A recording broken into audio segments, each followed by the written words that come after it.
Mana teman-teman sudah nonton video yang saya putarkan di awal tadi gitu loh. Itu bukan maksud mengajari untuk kurang ajar, tidak teman-teman semuanya. Jadi lebih kepada saya memberi contoh bahwasannya kita itu nggak perlu mempercayai semua ucapan dari debt collector. Di dalam rekaman itu kan dia menyampaikan bahwasannya dia mau berkunjung. Kan dia bilangin 30 menit lagi kami mau datang.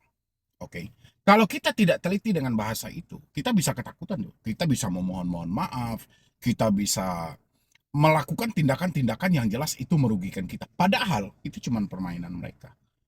Buktinya teman-teman lihat kan, saya bilangin, ya sudah Anda 30 menit lagi Anda datang ke rumah saya aja gitu loh. Dia bilangin duitnya sudah ada atau belum? Ya, ngapain duitnya yang ditanya? Kan dia bilangin 30 menit lagi dia mau datang. Berarti kan waktunya sangat dekat gitu loh. Apa salahnya kita tunggu aja? Dan di sana ternyata teman-teman, itu cuma gertakan saja. Itu adalah bukti. Kalau teman-teman tidak teliti dalam hal itu, mental Anda bisa dihajar habis-habisan itu teman-teman. Ya, apalagi kalau sampai, oh ya tunggu dulu, saya lagi berusaha, saya lagi usahakan dulu duitnya, jangan datang dulu, itu makin dihajar Anda. Makanya ketika ada telepon, tidak sengaja Anda angkat, tiba-tiba itu ternyata itu adalah dari debt collector dan dia menyampaikan, kami akan datang 30 menit lagi, tahan pembayarannya. Tahan pembayarannya meskipun duit Anda ada. Dia pasti akan mengarahkan Anda ke aplikasi, tapi Anda tetap, ya sudah, kalau memang Anda mau datang ke rumah, saya tunggu. Seperti yang saya ajarkan itu. Kan saya bilangin itu. Ya sudah, kalau kalian mau datang ke rumah, ya sudah. Silahkan datang. Akhirnya mereka apa? Kalau memang duitnya ada, kami bantu aja pakai aplikasi. Sebenarnya itu menandakan ketidakmampuan mereka untuk datang ke rumah Anda. Ya, dia hanya menggertak saja. Kenapa bahasa-bahasa seperti ini selalu digunakan oleh debt collector? Ya karena kebiasaan dari kita juga. Setiap kali mendengar ada kunjungan lapangan, ada FC yang mau datang, setengah jam lagi mau berkunjung, itu buru-buru tuh. Cari pinjaman dana, cari talangan dana, dan dibayarkan. Ini kebiasaan kita gitu.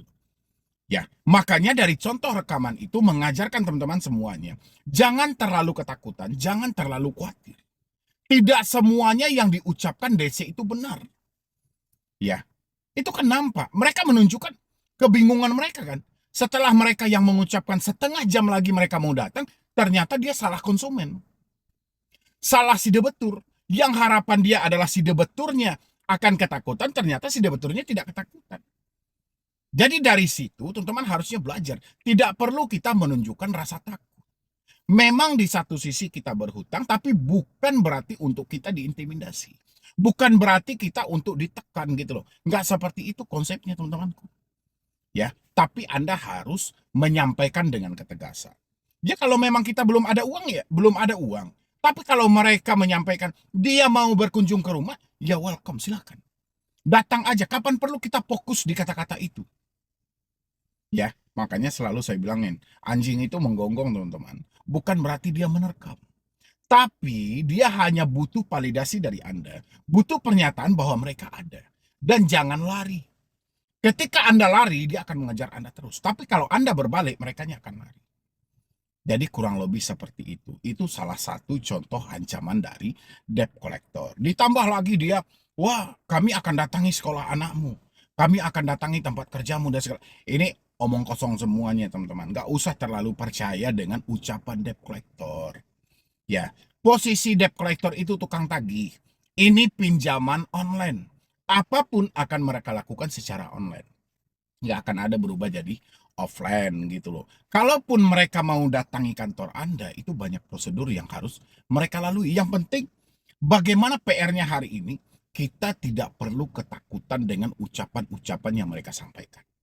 Ya, saya melihat itu. Setiap hari saya menampung ratusan bahkan sampai 1000 DM sehari teman-teman semuanya gitu. Sehari. Bahkan saya pribadi aja tidak sanggup merespon satu persatu. Semua yang dikirimkan itu adalah screenshot WhatsApp, email, rekaman suara. Berarti memang benar-benar sumber masalah ini terletak di telepon, di WhatsApp, di email. Ini letak sumber masalah. Ya, kalau memang kita sudah tahu ini sumber masalah, ini kenapa dibiarin loh teman-teman semuanya? Ini kan masih bisa kita atasi. Telepon mungkin bisa kita nonaktifkan sementara atau kita ganti nomornya sementara. WhatsApp juga seperti itu. Kita juga bisa hapus WhatsApp-nya. Email juga bisa. Kalau kita sudah tahu ini penyebabnya, jangan dong dibiarin. Kasihan diri Anda gitu loh. Duit udah nggak ada. Ini masih mati-matian ini berjuang. Tapi malah membiarkan sumber masalah ini terjadi. Ini penyebabnya. Ya, makanya Anda sering tuh digertak dengan datang ke rumah, dengan proses hukum, surat jalan, segala macam. Karena tumpuannya Anda akan ketakutan. Makanya saya berharap dengan adanya video ini, buat teman-temanku semuanya, dimanapun Anda berada, di aplikasi apapun Anda telat bayar hari ini, saya berharap apapun yang disampaikan oleh debt collector itu tidak perlu diterjemahkan. Anda tidak perlu khawatir, Anda tidak perlu takut. Ingat, mereka ini tukang tagih, teman-teman. Jadi apapun itu, mereka pasti akan menagih. Mau sehebat apapun, mereka ini cuma tukang tagih. Jadi nggak ada mau pasal-pasal, proses hukum, mau mereka dari PT ini, PT ini, PT. Udahlah, mereka tukang tagih, ujung tombak di sebuah perusahaan pinjaman online. Otak mereka tidak dibutuhkan untuk perkembangan perusahaan itu, tapi yang dibutuhkan cuma bacot mereka aja. Jadi teman-teman nggak usah khawatir dengan hal itu. Ditambah sekarang makin ke sini, pindar-pindar resmi itu setiap kali menagih dengan nada ancaman, intimidasi, caci maki, tidak satu pun yang berani menyebutkan nama aplikasi. Jadi ini suatu kesempatan juga bagi teman-teman semuanya. Ya, kesempatannya seperti apa? Apabila dia menyebarkan data ke media sosial kantor, ya bilangin data saya bocor. Itu penipuan. Sampai detik ini tidak ada yang menyebutkan nama aplikasi. Kalau seandainya saya berutang, saya harus bayar kemana?